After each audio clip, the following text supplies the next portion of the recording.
Morning, everyone. I'm Jon Cohen from the Abseil team at Google, and I'm going to talk about ensuring exception safety through testing, although it's kind of a crappy name, right? It's kind of clunky. It was a little bit too late for me to change the title when I realized it wasn't any good, but I get to change it now. So actually, we're going to talk about unit test your exception safety. So it's going to be a great little testing party. So a couple questions for people in the audience before I get started. Who here works with exceptions? All right, I figured it'd be a lot of people given the nature of this talk. Awesome. Who here has had to debug or been bitten by or somehow had to interact with a bug dealing with that came from exception safety? All right. Most people who raised their hands before. Great. Okay. And who here thinks that they're really good at writing exception-safe code? A couple hands came up. That's all right. We'll see by the end of the talk if your hands stay raised. Well, for most people, I would think we would say that exception safety is hard. And in that note, I'm going to start off with a story. Exception safety is hard. It's very subtle. You have to deal with, we all know what's hard about exceptions, hidden control flow. Just weird, you do things in the wrong order and everything's screwed up. There's just mostly best practices. There's a lot of staring really hard at your computer screen and trying to figure out what's going on. Exception safety is hard and nobody tests for it, more or less. Clang tests for it kind of, but it's not very widespread to test for exception safety. Which is kind of crazy. If there was anything else that was as subtle or as difficult as making your code exception safe, you would want to write unit tests for it. You'd want to make sure, I probably didn't get this right. Let me write a test to make sure that I actually got this right. And then if it passes the first time, you wonder where the bug in your test is. So last year, we released Abseil. And it's really great. I suggest everybody look at it. If you haven't seen it, it's got a lot of code, and one of the big features of Abseil is all of our types are really battle tested. They are depended on by hundreds of millions of lines of code and are the foundations for basically all the products that Google puts out. But there's a big asterisk there because, as many people know, we don't use exceptions at Google at all. And so it's not even we didn't know if our code was exception safe. We knew our code is not exception safe at all. So we were kind of in this situation. And so I decided that we needed to go and figure out how to make our code exception safe. But without tests, it's really hard to actually verify this thing. Just as with anything, we can make some changes to try and make our code exception safe, but you never know without a test. So ideally, I wanted to be able to write something like this. This is in the Googletest style. For those who don't know Googletest or GUnit, I'll use those names interchangeably. One of them is the internal name, one of them is the external name, and I can never remember which one is which. But we're making a little test case and expect that takes some kind of matcher or something, returns a bool or whatever. So it kind of reads like English. Expect that this function is exception safe. Expect that that function is exception safe. And I'm going to use vector pushback a lot. So this is just kind of setting up the rest of the talk. So this is what I wanted to be able to write. So I did some research. And as it turns out, I found something that was pretty surprising, at least to me. We've known how to do this for 20 years. Not a two, for 20 years. Exception safety testing predates standard C++. The earliest work I was able to find on this was from Dave Abrahams, which he wrote from his experiences writing the original STL implementation. So he has a paper, a little article. It's still up on boost.org. I have a link to it at the end of the talk, which is really great, and everyone should read it. But Dave Abrahams only was concerned with testing a standard library implementation. So he didn't release any library, he just released some binaries that if you were writing a C++98 standard library implementation, you could use to test that your code is exception safe. But it doesn't do anything else. You can't use it to test anything else except a C++98 standard library implementation. So it was kind of useful, but not really what I needed. So I started trying to test and fix our exception safety using the code and the ideas from Dave Abraham's paper, and learned a lot of lessons along the way. This is all still very much open. We're still learning a lot. Some of the stuff that's on these slides still hasn't even been committed yet to code. I'm still in the middle of writing it. So very much this is going to be, I'm going to be taking you along the journey that we took the last year of learning how to do this stuff. I can proud to report after a year that I still have no idea what I'm doing. But I have a little bit more of an idea what I was doing than I did a year ago. So we're on the right track. So here's what we're going to do. I just want to take a second to say if anyone has any questions at any point, if you need clarification on anything, don't be shy. Please ask, because someone else probably has the same question, either here in the audience or in the future on YouTube. So yeah, feel free. There's a microphone right there. There's not a microphone in the other aisle, but if you're on that side of the room, just shout or something. And that's great for everyone. It's great for me, because then I can make sure that I'm giving an informative talk, and it's great for everyone else, because now they get clarification. So on that note, I'm going to start with just really high-level fundamentals of exception safety. I'm kind of coming from the idea that most of you know what exception safety is. I'm just setting up a perspective on exception safety that I'm going to use in the rest of the talk. If you want to learn everything there ever was to know about exception safety, watch Jon Cohen's talk from CppCon 2014. It's a 3-part talk, and he talks about everything there is to know about exception safety and exceptions, and then you will leave. It's a great talk. It's really entertaining. Go watch it. Then I'll talk about testing exception safety. So I'm going to start with basically Dave Abraham's ideas from 20 years ago and go through the process of the issues we found when generalizing these ideas and build up the algorithm that we have today. Then I'll go on to talk about best practices. How should we actually write these exception safety tests? What should we think about when we're writing them? What should we test? All of these questions will be answered. And finally, we'll draw some conclusions, talk about future directions of work that we're trying to do, and then we'll go do the rest of CppCon, and then go home and maybe watch some football on Sunday or something, and then on Monday we can come to work and start making our code exception safe, verified by unit tests. Awesome. So any questions, concerns before we get going? Awesome. Let's do it. Exception safety fundamentals. So how are we looking at exception safety? At a really high level, it's just a set of specifications on an operation, and this is purposefully really obtuse and vague. There are 2 parts to this definition that are important. One, it's a specification. We're treating exception safety on the same level of an API as what are the inputs, what does it output, what does it do? It is the same importance of specification. Also, we're talking about an operation, not a function. This could be a series of behaviors, a sequence of function calls. It's just any behavior that we're wrapping up and calling an operation. Typically is an operation on an object, and then we'll talk about the state of that object, but it doesn't have to be. It could be an input range, something like that. It is just generally an operation on some stuff, and that's all we really need to think about. We define it as reasonable behavior when an exception propagates. So 2 important parts in this sentence too. We're talking about exceptions propagating. So if you're writing the code that throws the exception, you don't have to worry about this so much. Like vector at, which takes an index, throws an out of range exception if the index is too big or too small. You don't really have to worry about exception safety because you know where the exception comes from. It's the people who consume the APIs that throw exceptions that we're concerned about today. And also we have this notion of reasonable behavior, and really what I mean by reasonable behavior is just there's no undefined behavior, there's no leaks, we'll talk about this later, but something happens where the program isn't completely destroyed because an exception happened. And specifically, we like to talk about a hierarchy of specific contracts when talking about exception safety. There's some long-established vocabulary, and I'm going to go over it really quick just to make sure that we're all on the same footing. So first one's no guarantee. It looks a little bit like this.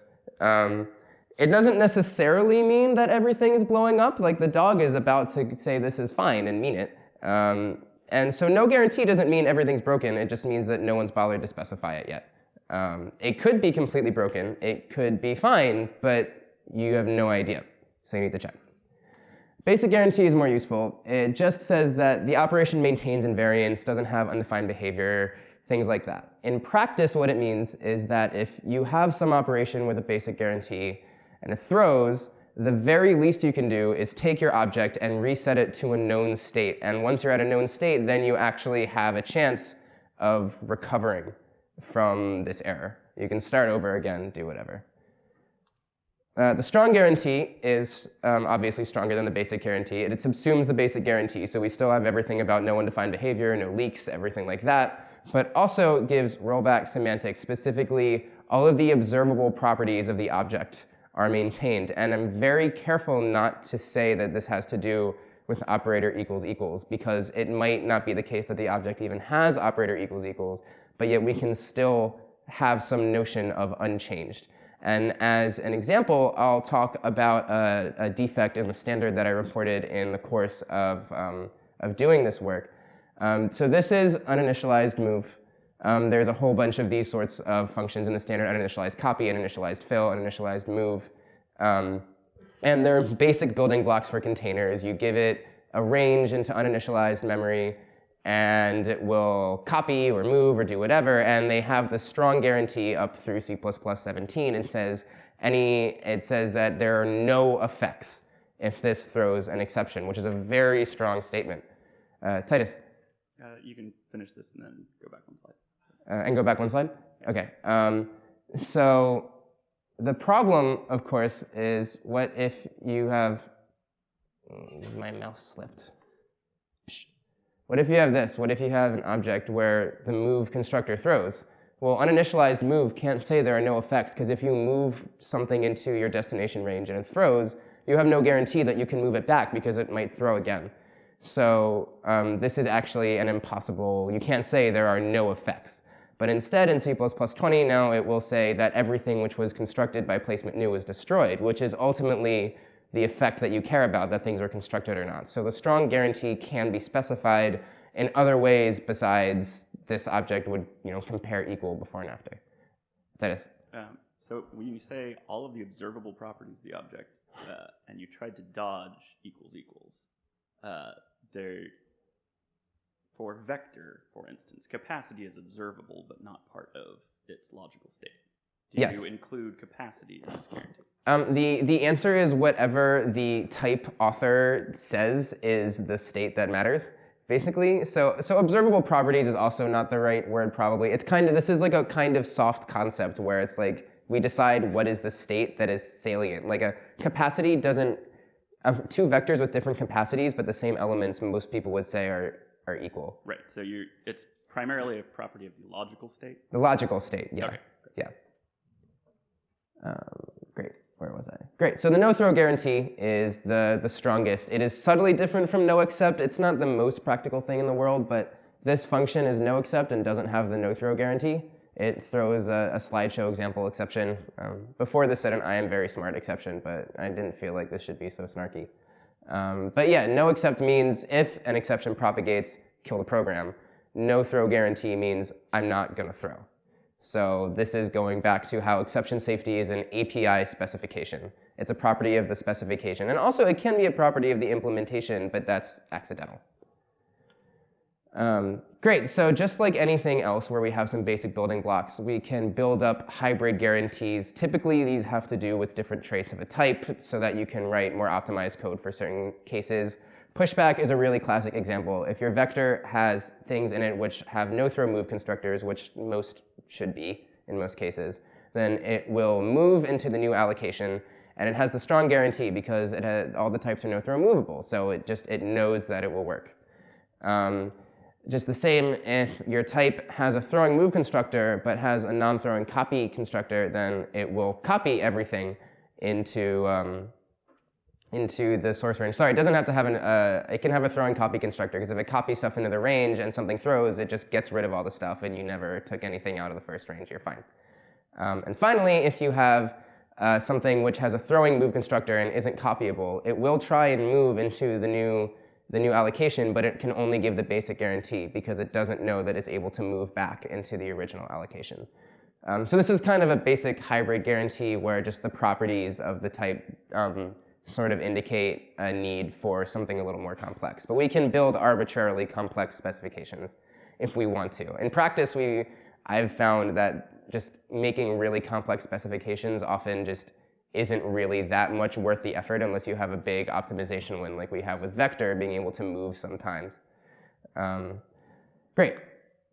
So at the end of the day, exception safety is really about when you're in a room that is completely burning and filled with smoke and fire, you can drink your coffee and say, this is fine, because I know how to deal with the problem.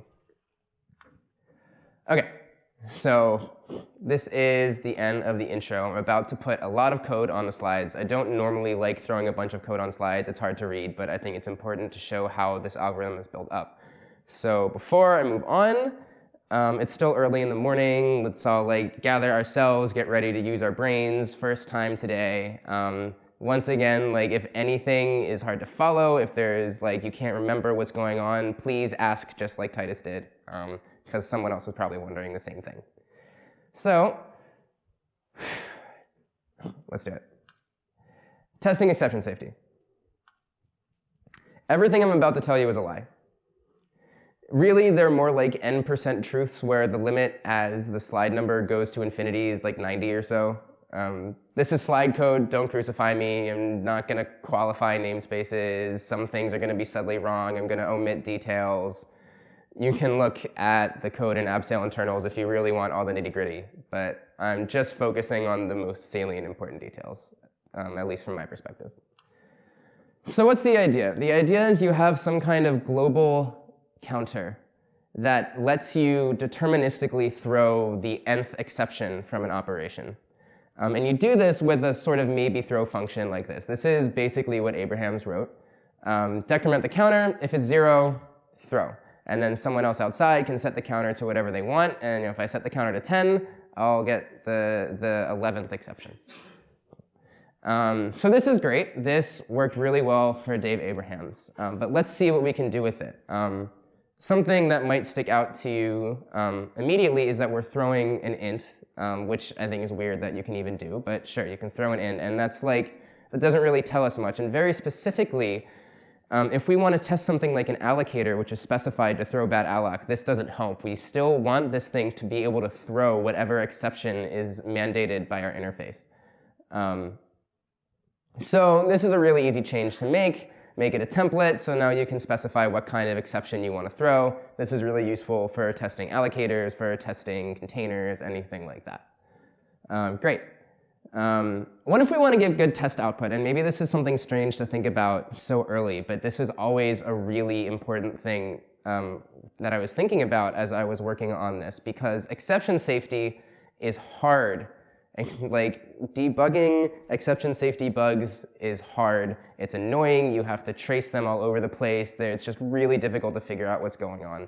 So we want to make sure that we are able to give maximal information to the user of our test code when their test fails to be actually able to see what's going on. And thankfully, we can pretty easily start to get some information out. Specifically, the real interface is a macro, and the only reason you use a macro is that you can get function and line information. You can use pretty function or whatever in different compilers to get a more complete signature. But this at least will tell you what function threw. And that's at least a start. Now you can at least eliminate all the code that isn't that function in your code base from being the problem. Awesome. So there's another half to this, and that's test fakes. We need a test fake that actually uses maybe throw and talks to the global, that global int. So this is pretty much, again, what Abrahams wrote. We have a throwing value. It's a value type that has all the value semantics you would have. So it has all the special member functions. It has all the comparison functions. It has arithmetic functions. It has anything that you would expect from a type that you're using in generic code, this thing implements.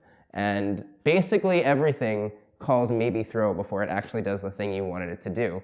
So that way, you can use this in generic code to be able to find every single possible exception that could possibly be thrown in this function. Something you might have noticed is that we have a pointer as our state. this gets to one of the really important techniques we're going to be using for exception safety testing, which is we're going to lean on our tooling. Exception safety bugs are almost always some kind of undefined behavior. Not always, but they are either undefined behavior or really close to it. So it's really important for us to be able to leverage our tooling in a way to help us deal with this undefined behavior. So in this way, every time we create a throwing value, we allocate this int, and then if a throwing value is ever not destroyed and not cleaned up, we have this heap allocation sitting around that Valgrind or Lsand or any of those sorts of tools can yell at us and say, hey, you leaked this thing, something went wrong. As it turns out, this doesn't actually work. I was able to defeat all sorts of sanitizers when using this sort of strategy because undefined behavior is weird. Different optimization settings cause different things to be destroyed. But thankfully, we can do a little bit better than this. I'm not going to go into too much detail, but you have this tracked object that basically means that when you construct a throwing value, you have a global set that says, hey, I constructed a throwing value at this address. From this function, you give all this information in the set entry about how was this thing made. And then you just have this, this local int state, and you don't have any undefined behavior anymore. So now you have slowly reduced your reliance on tools. You can't get rid of your reliance on tools, but avoiding undefined behavior as much as possible, you can't do it 100%, really important.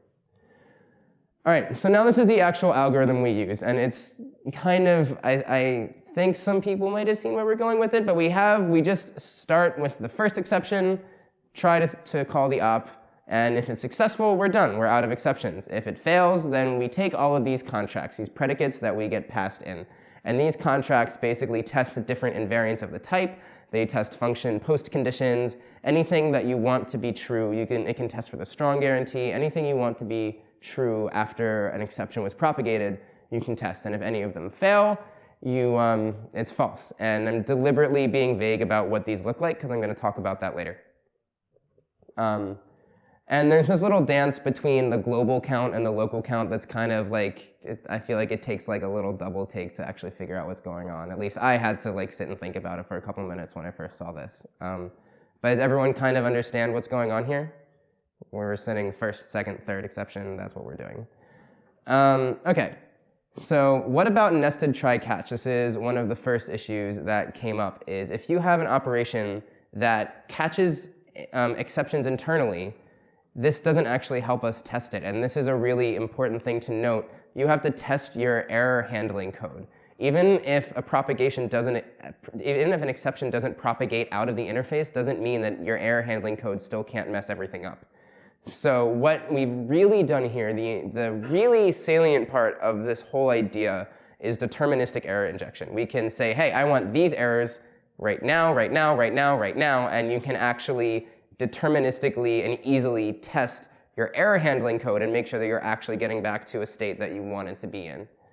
But we can't do that if op has an internal try-catch. And in order to fix this, I'm going to have to go back to maybe throw. So this is what maybe throw looks like. There's no changes on this slide. This is what we had before. So now we do this. Instead of actually relying on the exception that we throw, we have another global, which just like a singleton, that we can notify, hey, an error went wrong, here's what happened. And again, we take the opportunity to put the message in there so that we get as rich of test failure output as possible. Now, we still need to throw the exception so we can satisfy our interface. We have an allocator, it needs to throw bad alloc, whatever, but we don't actually rely on that for the exit condition of our loop. So now we go back to the loop. This is what it looked like before. And now it looks like this. Our try-catch block is basically just empty. We just have to wrap it in try-catch so we don't accidentally propagate an exception all the way up and kill our test. And then we just, ask our error tracker. Did anything happen? Yeah? Say, OK, let's test our contracts. No? All right, we're done. Our operation was successful. There were no internal exceptions that were caught. And this deals with nested try-catch really well. Awesome. So let's see what else we can do. What about the basic guarantee? Remember I said about the basic guarantee that the most salient point is that you can call reset on the object and get back to a known state. So look at test safety now. we are running all of these contracts all in a row on the same T that we were testing. And the problem is one of these contracts is probably going to want to take that thing and reset it and check to make sure that you're in a known state. And you definitely don't want to impose some kind of ordering restriction on what contracts are passed. Also important to note, you can't take this by value and copy it because you don't know if that thing is even in a valid state to be able to be copied. So this has to actually be taken by mutable reference. So once one of these contracts modifies your thing and sets it to a known state, every other predicate you're passing to it is useless because you're just like, oh, you're testing the default constructed state, but that's not what we're trying to do. So instead, for every predicate, for every contract, we make a new copy of our thing that was passed in and run our exception safety test on that. So now we're doing one test for every predicate for every exception. It's important to note that efficiency, like speed, is not the goal at all with this. We're talking about correctness and exhaustiveness, not speed. These tests will commonly throw like tens of thousands of exceptions. Yeah, question?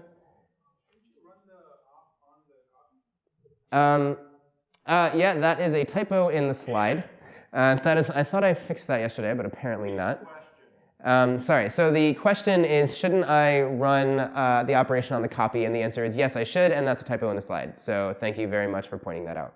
That should say op of copy. In fact, it says t.get, which is kind of betraying where I'm going in the next slide. But yeah, another question? At the point that the object is copied, is it already annotated with the exception tracking code that might cause the copy to mark the tracker? Yeah, so good question. The question was, at the point where we make the copy, are we running the risk of tripping up maybe throw? And the answer is no, because we don't actually set the global throw count until right when we're about to call the operation. After the operation, either the throw count is negative because we threw, or the operation was successful, in which case we don't repeat the loop. So actually this is safe, and it's a really subtlety in implementing this, is making sure that you don't do anything.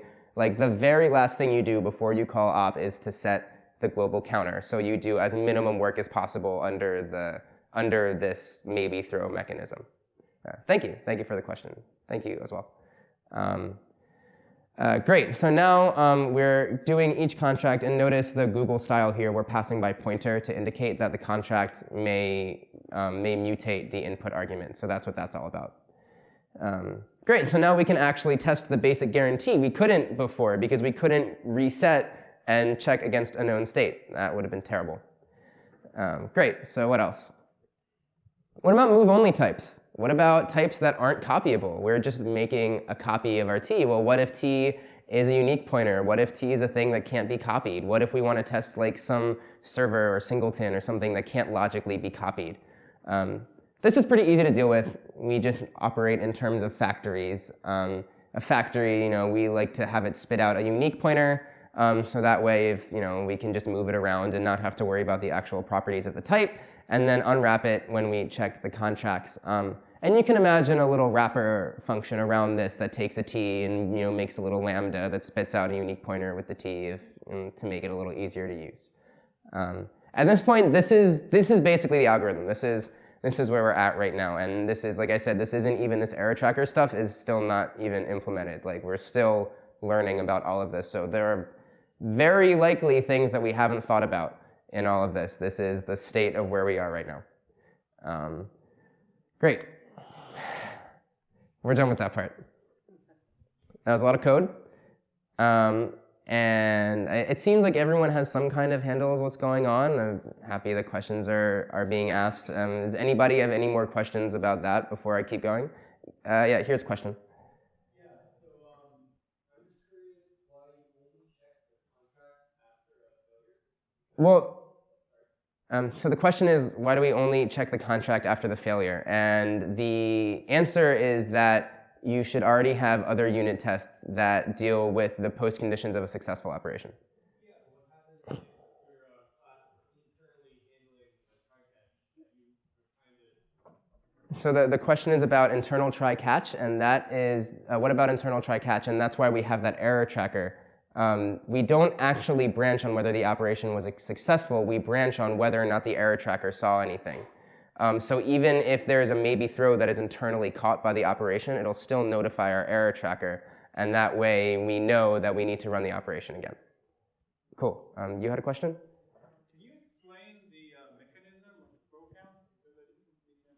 Okay, so let me go through, so the question is, can you explain the mechanism of throw count? If I go through like one iteration of this, would that help? Like kind of step by step? Great, okay, so one iteration of this, so the first iteration we set throw count to 0, because that's what our for loop says. So let me go back to a slide that has maybe throw in it. Great, oh, I put this can throw. Small slide problems. So throw count is 0. So now our test fake will be copied or something. The operation will do something to our test fake. T is typically here. This T will be like a vector where we have our test fakes in it, or it will be the test fake itself, or something where it's using the test fake in order to hook into all of this. So we do our operation. Maybe our operation is pushback. Pushback is going to want to copy our T, and the copy constructor of the test fake will call maybe throw. Where are we? I wasn't expecting to like dance around the slides like this. Yeah, so the copy constructor will call maybe throw before it does the copy.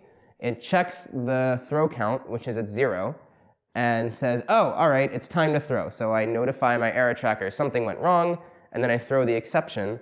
And then now in our test safety function, we check, did error occur? And it did. We notified our tracker. So now we go and check all of our check our contracts, make sure that whatever precondition we were testing or invariant or whatever we were testing holds true.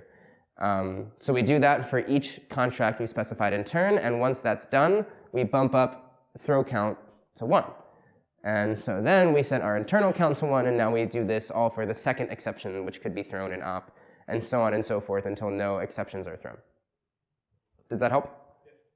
Awesome, great. Do you do anything to ensure that for all loops around contracts, you actually get an exception?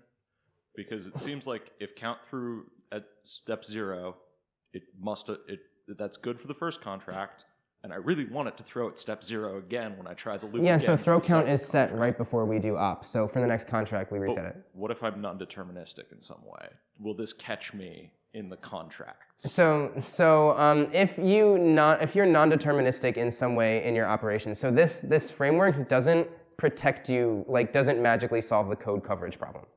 All it does is it allows you to deterministically inject errors. You're still in charge of figuring out what operations to do to make sure that you cover all of the logical branches in your code.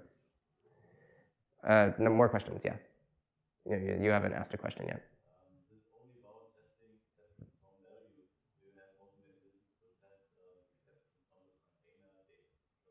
Well, I mean, the container could be the value. I mean, you can do this. This framework actually works even for non-generic code. The question is, this is only for throwing from values. What about containers, data structures? And the answer is, yeah, totally.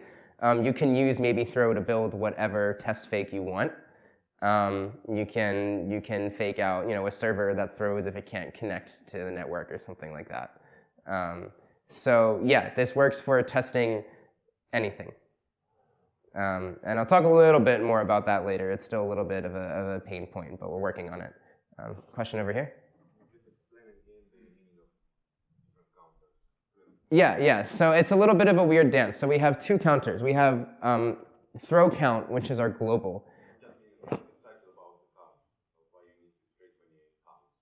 Why you need to do many counts? Can you, like why are we doing the for loop? Okay, so the reason is that we basically, the for loop counter is saying, okay, here's what we need to set our global counter to. But that global counter, we're constantly decrementing downwards, so we have to just save which nth exception we're going to be throwing. So this for loop is which exception number do I want to throw?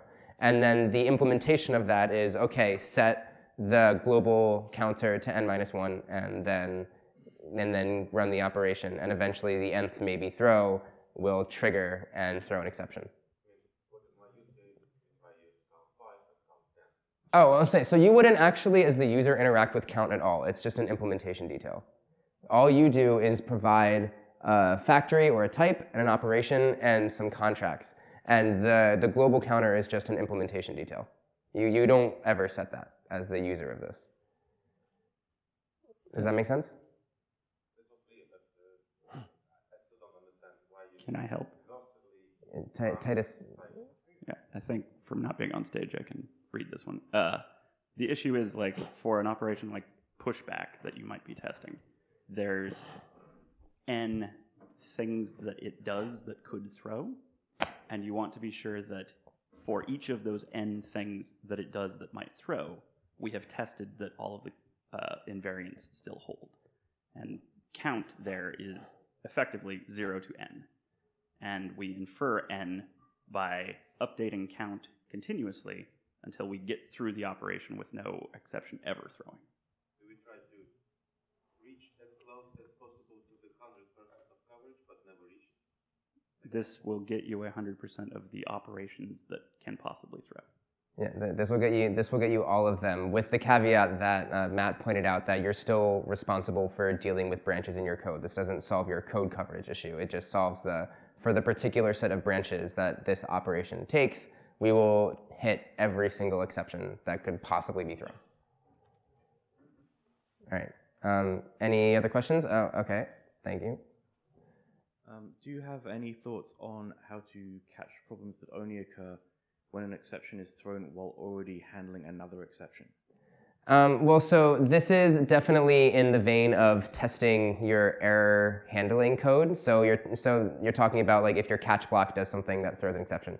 Yeah. So if your catch block also throws like a maybe throw, I mean, won't ever deal with maybe throw. So we can't set that up directly right now. You can still test like post conditions on your error handling, and I would imagine that we could possibly do something like have like a vector of counters or something where we could do this recursively, but that isn't something that I've explicitly dealt with yet. Thanks. Mm-hmm. All right, one more.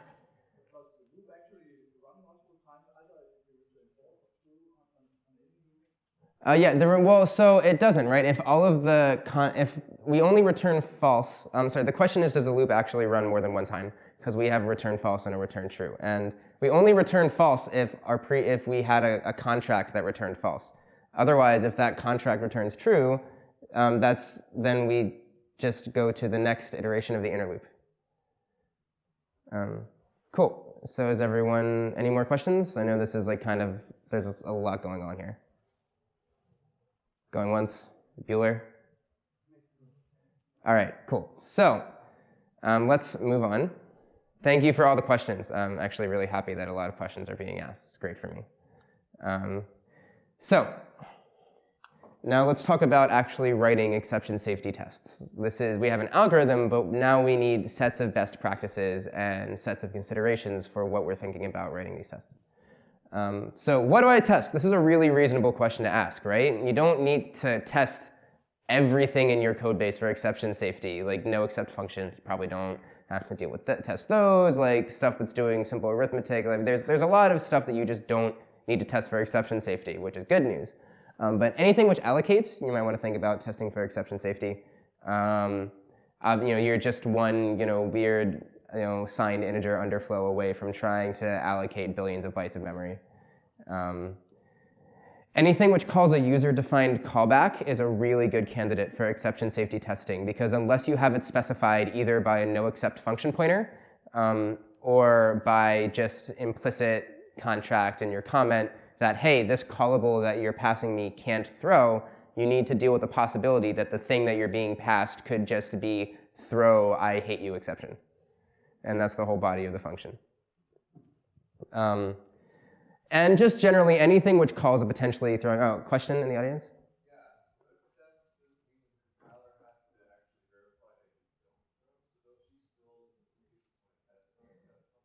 So the question is, you still might want to test no except functions because the compiler doesn't verify, and that's correct. I really said no except functions because like if you've marked a thing no except, normally you're pretty confident about it, and so there's like a hierarchy, right? Like there are some things which you definitely want to test for exception safety. Like if you have your own vector class, you should definitely test pushback for exception safety. If you have a no except function that like, maybe something's weird, it's engineer discretion just like everything else. Awesome, thanks. So yeah, anything which calls a potentially throwing function, copy constructors on generics, anything like that, you might want to consider testing. And you, again, like I was saying, you don't necessarily have to test everything, but use your best judgment. The other big deal is how do we write contracts in code? I promised I would talk about this. Some contracts are really easy. If your pushback thing is actually there or not. Like that's really easy to test. And in general, anything which is assertable, a type invariant, these are really easy to write. So like if you have a vector, begin is less than end, capacity is greater than or equal to size, just basic sanity checks. Also, we can attempt to reset or assign to a known value. I've hammered this a bunch of times, call.reset. Assign to a default constructed value, and then make sure that your thing isn't completely borked. Contracts can, of course, also be friend functions if you want to test some sort of internal state. The hard part is when you have some kind of external state, something like a handle to an allocated resource. Anything which is like a span or string view is a really great example where there's this implicit contract that the range of values that are pointed to are actually valid memory. And there's no way to test this in C++ to say, is this address valid memory? That you can't do that. I'm really hoping that can be a thing. If any of you didn't watch Kostya Sarabiani's talk on memory tagging yesterday, it is really, really cool, and I suggest it to everybody when it's on YouTube. Otherwise, though, we have to rely on our tools. ASAN is a particularly good tool for us. It is basically gives us kind of a way to say, hey, check this memory and yell at me if it's wrong, and I'll put up an example of this. So here's a function called iterate, and if you look at it, you might be a little bit confused because it doesn't actually do anything. It just loops over a sequence and returns true. But the salient point is that we form a reference to potentially invalid memory. The whole idea is that this vector might be in some state where we accidentally gained access to invalid memory because maybe we updated size before we actually added an element to the back, but then that threw, but we never moved size back, so now we get one extra thing at the end of garbage memory. So we form a reference to potentially invalid memory, and then we read from it. And we have this testing do not optimize line at the top. This is from Googletest, which basically says, compiler, don't optimize this away. You have to actually, you can't say I'm not using some and then ignore all of this. So you just read from the memory, just do something with it to give, and then you run this loop in your binary under ASAN. So that way, if you ever end up trying to read from invalid memory, ASAN yells at you and says, hey, right there, that's bad, kills your process, and you have a really loud message of what was going on. So is this as nice as a pretty little test failure? No. Is it better than a runtime error in production? Definitely. So then you would use it like this. This is a sample like invariance contract for a vector class. This is all type invariance. So size is less than capacity. Begin and end is equal to size. And now you establish that your iterators and the way you iterate through this thing is somehow legit. So you do this. So you're now able to call our iterate function from the last slide, check that all of the memory is, you don't have access to uninitialized memory. And then do the last thing, reset and compare to a default constructed state. And if all of those things pass, then you're pretty sure that you are in a good state. You obviously can't always be 100% certain because there's potentially undefined behavior in this code.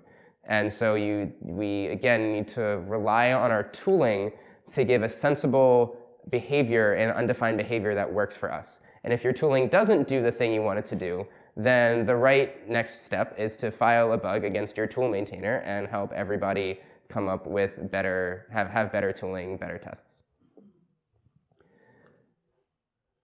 So, John, you might ask me, this is all really great, but you promised that you said that the goal of this talk would be that I can go go to work on Monday and say, hey, I'm going to write an exception safety test. But no one here wants to actually write that algorithm, right? Like, it's kind of hairy. No one wants to write this. Well, I've got good news because this is all going to be in Googletest. It's currently in Abseil internals. It's not quite there yet, but it will be in Googletest very soon. A couple of notes about that later. So we have a bunch of test fakes, which I'll talk about. They're configurable to have different kind of type traits. So if your code has compile time branching on type traits, you can easily create an evil test fake that has the trait you need. We have value types. We have evil allocators. We even have an evil thing which is contextually convertible to bool, and the conversion to bool throws. It never says you can't. We also have testing facilities for both member and free functions. Free functions also have concerns of exception safety, typically functions which take an input range, or like constructors which aren't free functions but are also a little weird. We also can test those sorts of things. So this is what we wanted in the beginning. This isn't what it looks like. This was the goal that I wanted in the very beginning of the talk. So now let's see what we actually got. I'm going to give a test case. The test case is inline vector pushback. Inline vector is a vector in Abseil. It's just like std vector, except it has the small buffer optimization. Pushback has the strong guarantee if the type in it is no throw movable and otherwise gives the basic guarantee. So this is what we're going for. Everyone kind of feel like this is pretty easy. Everyone know what we're doing here? Cool. OK, so let's talk about our test fakes first. This is throwing value. It is configurable at compile time by this enum type spec, which lets you say, hey, my thing is no throw movable. Hey, my thing is no throw copyable. Hey, every operation on this throws. Throwing value has all the special member functions, all the comparison functions, all the arithmetic functions. It has swap, which is no except. It also deletes operator ampersand and operator comma, because if you're using ampersand and comma on generic types, you're wrong anyways. You just are. Thank you, Titus. And we have throwing alloc. This is, again, a very evil allocator. You can say, is my allocator throwing or not? So now you can test allocator-aware containers and make sure that they're dealing with a potentially evil allocator. And this is really important because at Google, our allocator doesn't throw, but we still use allocator-aware containers. So this allows us to actually deal with that without doing some weird, like, instrumenting malloc and weirdness. That would be terrible. And also throwing bool. Notice all of these inherit from tracked, so all of these we actually test for leaks. If you get to the end of your test and one of these things wasn't destroyed, you'll get a helpful little error message saying, hey, the thing at address this that was constructed from this function was not destroyed. Testers, so this is kind of the basic thing, the basic building block of our exception safety testing. These are basically provide a builder interface. I'm not going to talk too much about this example because it's not really what it looks like, but the idea is you create one tester which has the basics. It has like your operation and like the type invariance, and then from there you can customize a tester for each specific assertion, and these are immutable. So you never have to go through the test and say like, what, where, then I did this, then I did that, then I did that. These are immutable. Every operation on the tester returns a new tester that is identical except for some small change that you specified. And so we'll look at how this looks now. Operations are the first thing that you can pass to a tester. They are callables with the signature taking a T star, returning void, where T is your type under test, or a vector with a test fake or whatever. Typically they're lambdas or function pointers, but some easy callable.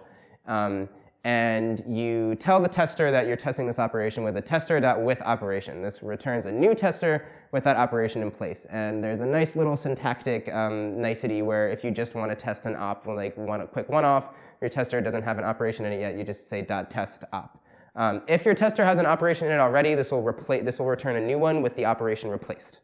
So that at the call set you use it, you know what operation you have. Next we have initial values. This is the T that would be passed in our loop before. You need to have somewhere to start. This is also important if you want to test the strong guarantee because you need something to compare to at the end.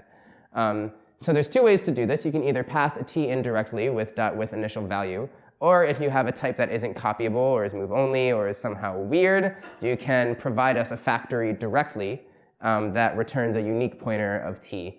And we'll just spit out the same thing every time. And internally, with initial value, just creates a little factory, and we don't ever work with values. We only work with factories internally. Finally, contracts.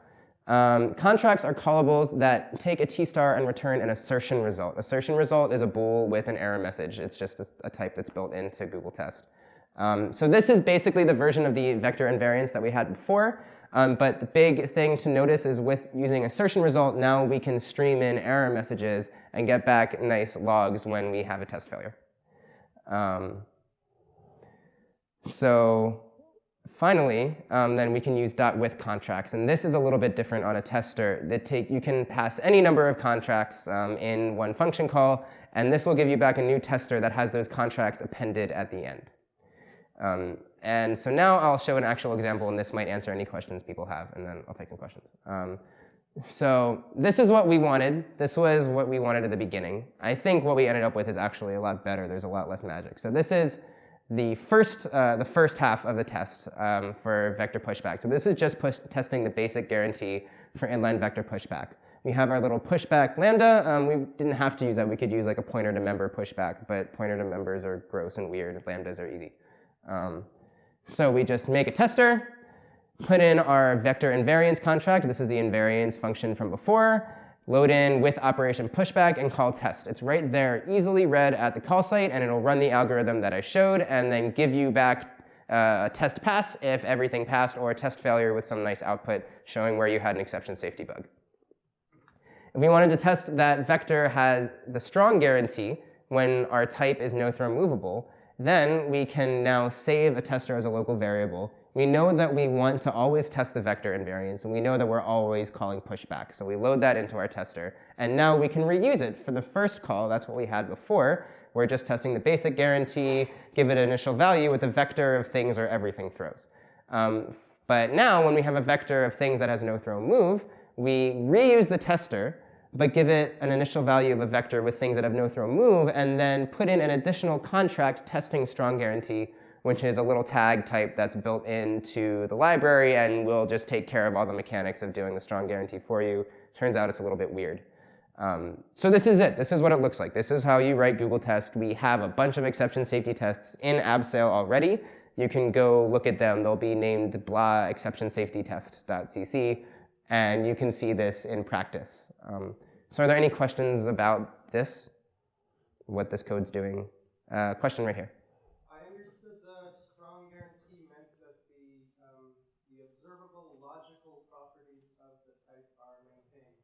Yes. In the case of an exception. But wouldn't that change based on the type under test? Yeah, so testing strong guarantee will use operator equals equals. But the question is, what about strong guarantee? I said it's about the observable properties of the type, and that's different for every test. Testing strong guarantee will use operator equals equals. If you have a test that has a different logical state you want to test, then you can just create a local in your test, capture it by reference in your lambda, and then compare however way you want to this thing that's your golden state. Yeah, question over here. How much stuff have you found already with this in Abseil? We found a bunch so we have inline vector and a fixed array, which is like inline vector with a small buffer optimization, but it's a dynamically sized but not resizable array. CJ up here has basically rewritten the entire classes to get rid of all of our bugs in those. We also found bugs in libstd C++'s std any. We also found a bunch of bugs in libstd C++'s std variant. Nothing in lib C++, so awesome job, Marshall. Better be lucky than good. Yeah, right. So yeah, we've found a bunch of real things. We've also run into a bunch of defects in the standard just from going through the wording around allocators and exceptions with a really fine-toothed comb. So we've found real bugs with this. Any more questions? Cool, great. So a caveat, this isn't in Googletest yet. Googletest still has not dropped C++98 before. It will very, very soon. And this library very much needs at least C++11. So once we have C++11 and are allowed to use it in Googletest, this will come. Currently, it's in Abseil internals. That's a link to where this whole thing, to where the implementation is. So once these slides go up on GitHub, you'll be able to go and find it and take a look at the code yourself. Further work, some further directions of work that we want to do. Okay, I thought I said 11 seconds, not 5 minutes and 11 seconds. I started to panic. So further work. Using Google Mop to create test fakes. I talked a little bit about how you can create your own test fakes using maybe throw. We have that maybe throw macro in Google in this library. So you could create your own test fakes if you want, but there's a lot of boilerplate to it. It's kind of annoying to write. We already have Gmock or Google Mock, which will create, do all the boilerplate for creating nice mocks for you. So we'd like to be able to have Gmock also be able to create nice exception safety fakes for you without you having to write all the boilerplate. We'd also like to test error code APIs. The really important part of this is that we're creating deterministic errors. If you code to error code APIs, you still have error handling code, and you still want to test that error handling code in a deterministic way. So there's no reason why we couldn't use this same algorithm to test for code that uses expected or error codes, or even error if you're so sadistic. Making built-in test fakes more exhaustive. So those configuration enums we have for throwing value and throwing alloc are not exhaustive. They only have the values that we needed to test Abseil, but there's no reason that we couldn't add everything else we need. I also want to look at a fuzz testing like approach. As you use something like a server, like as maybe throw can even be put into production code and turned on and off with command line switches if you need to actually test your real implementations.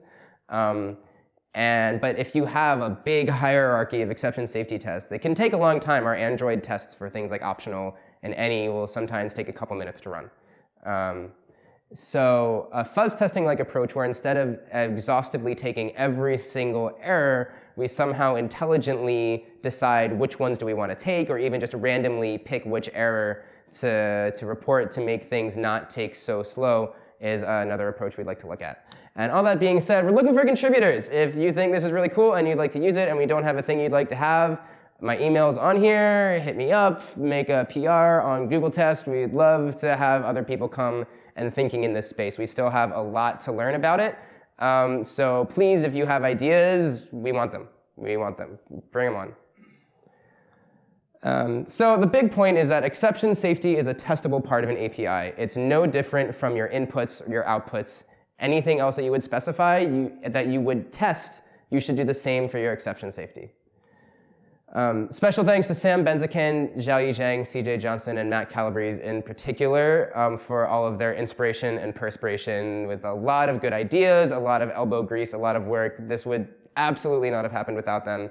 And also thanks to Abseil and Google for paying me a living to be a professional mad scientist and work on this for a year. Any more questions? Yeah. Thank you. We actually had one more question in the back. I was just wondering, you said that Google doesn't use any exceptions? Yeah.